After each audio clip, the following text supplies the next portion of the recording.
Hey, welcome to The Explainer. So today we're digging into the latest global energy review from the IEA, and let me tell you, it reveals this huge contradiction right at the heart of our energy future. It's a real paradox.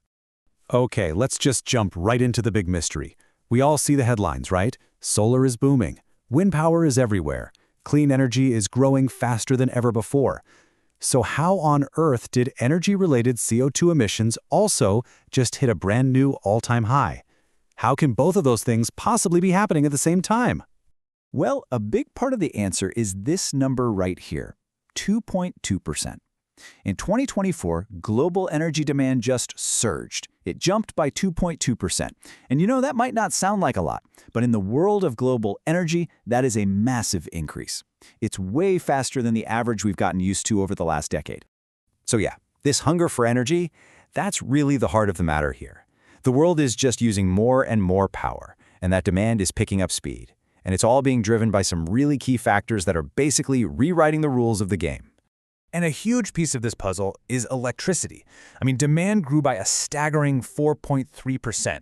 That is the single biggest jump we have ever seen, unless you're counting a rebound from a recession. This is all about these big structural shifts, more air conditioners, more data centers, all our digital gadgets, and just the steady move towards electrifying everything. Okay, so who's using all this extra power? Is it everybody just kind of turning up the dial a little bit? Well, no, not even close. When you look at the data, it paints a very, very clear and pretty divided picture. In this chart, wow, it really lays it all out. What you're seeing here is this massive difference between the growth in emerging economies like China and especially India, compared to the pretty slow growth in the world's advanced economies. The center of gravity for energy growth, it's shifting, and it's shifting fast. Check this out. 4/5, that's 80%, of all the new demand for energy last year, 80% of it came from emerging and developing countries. So what this really tells us is that the future of global energy isn't being decided in Europe or North America anymore. It's being written in Asia, Africa, and Latin America. And this quote from the IEA just nails it. Just let that sink in for a second. The growth in energy demand from one single country, India, was bigger than the increase from the entire developed world put together. That is a truly profound change. All right, so the world is demanding a ton more energy. How are we actually fueling that? Where are we getting the power to keep the lights on? This donut chart tells a really interesting story. Now, there's good news in that biggest slice, for sure. Renewables are leading the charge, providing almost 40% of all that new energy. That's great. But look at the rest of the chart. When you add it all up, fossil fuels, natural gas, coal, oil, they still had to provide the majority of that new demand. And this, right here, this is the paradox we've been talking about. On one hand, you've got this incredible success story. Clean energy, renewables and nuclear made up almost half of all the new supply. Awesome! But on the other hand, because the total energy pie is just growing so fast, we ended up having to use more of everything.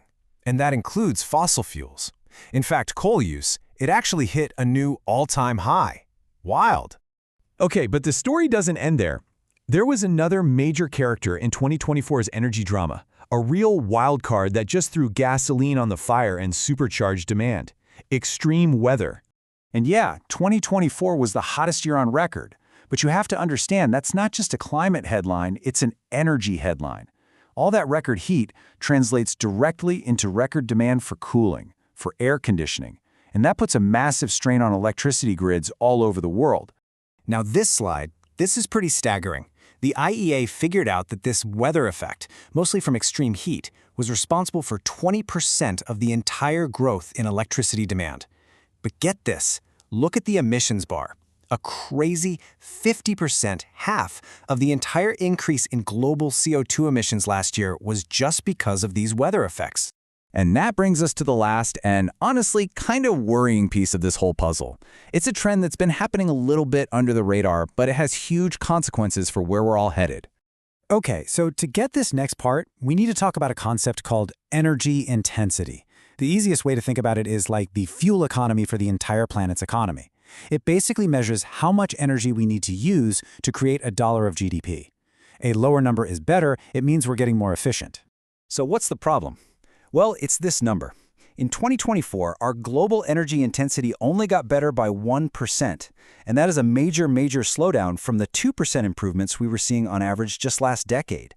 We're basically getting worse at getting more efficient right at the exact moment we need to be hitting the accelerator. All right, so let's put it all together. What's the story of 2024?